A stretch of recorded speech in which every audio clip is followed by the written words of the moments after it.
Before this project, I looked at media as being really critical of people's movements and people's actions, and I looked at it as people basing their opinions off of these critiques, and how like biases just formed based on what you saw in the newspaper or on TV. And I think after this project, it's become more apparent to me that people have kind of these ideas of people and these stereotypes in their head, and by witnessing things and reading what they want to read, it kind of strengthens these ideas, and they don't really give themselves evidence that they're wrong. Like, they don't look at the evidence that they're wrong. They kind of just keep feeding into these ideas. And I guess that's what the bias is, that when people report on these stories and they film and they broadcast, they're focusing on one aspect and they're thinking of their opinion. And they're so focused on that opinion that sometimes they won't provide the other side. And I kind of saw that through this project. The media coverage of Birmingham was a lot different than Baltimore in just, you can see the way we evolved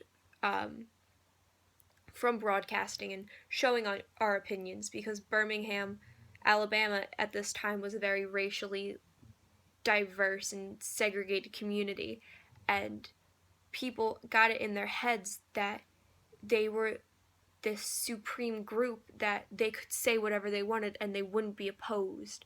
And now with Baltimore, you get both sides of the story. You get evidence and video that maybe these people are wrong, and there are biases present, and there's evidence to, like, people use to support them, but you could look at it from a lot of different angles, because there isn't just this one opinion that people aren't afraid to go against. There's a lot of different sides. Modern coverage of injustice is better because you get all these opinions and you get the supporters and the opposers, and they'll have the evidence, they'll have their opinions, they'll broadcast it.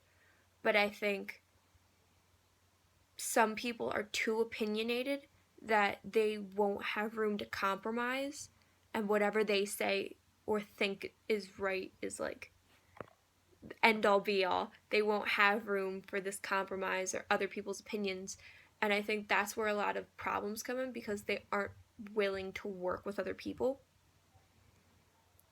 Social media has definitely changed the way social justice issues are covered, just because you can look on Twitter or Facebook and it's always people posting their opinions, and it gives a broader range, because you can see internationally how people think and not just in a community. It's not just one sole group of people giving their ideas. You can see how people feel about it all the way across the country, all the way across the globe, and it helps ideas and issues and information spread.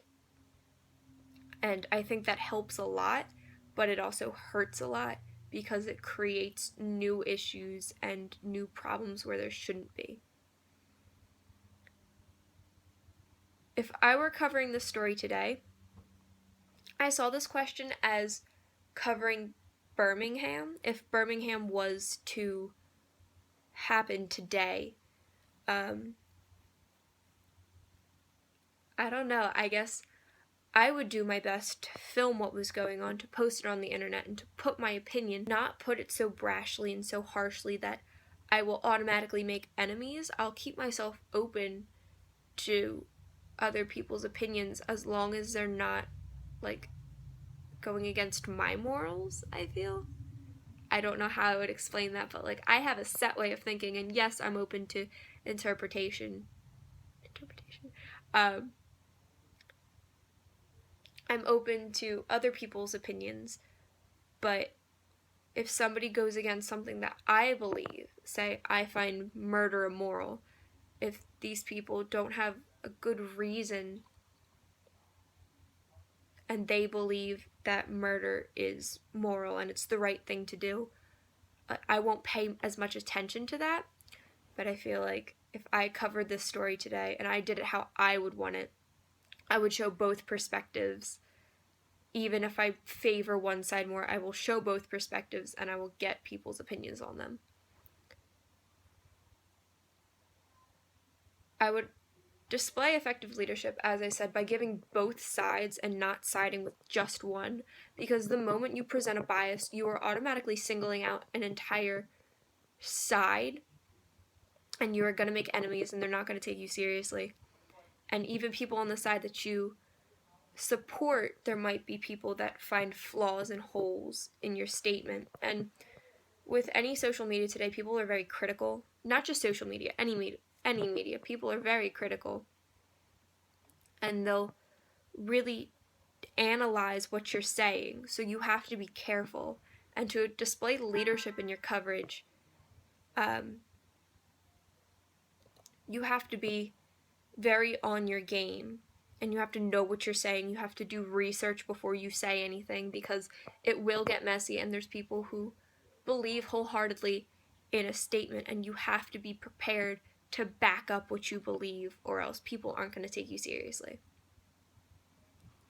As I've worked on this project, I've come to understand that the media's role in society is greater than I thought. It's so influential, because people who will support a band or a celebrity or a certain person will automatically go with what they say, and they'll support what they say, even if they don't have their own opinions formed, just because they think that since they look up to this person, they're right. So it's really influential, and that it's spreading these ideas, but it might harm situations, because you have people who are just following others just because they're like these great people, and they don't necessarily know the background of the story. They don't know what's happening. So media that's biased kind of presents that. They don't really know what's going on. They just side with that. But media's role in society is very influential, and it's a big part of our lives, because we get to see everybody's opinion and we kind of form opinions based on that. But I don't believe that we're as naive to like just follow somebody just because they're like in the spotlight. We're smart enough to develop our own sense of thought.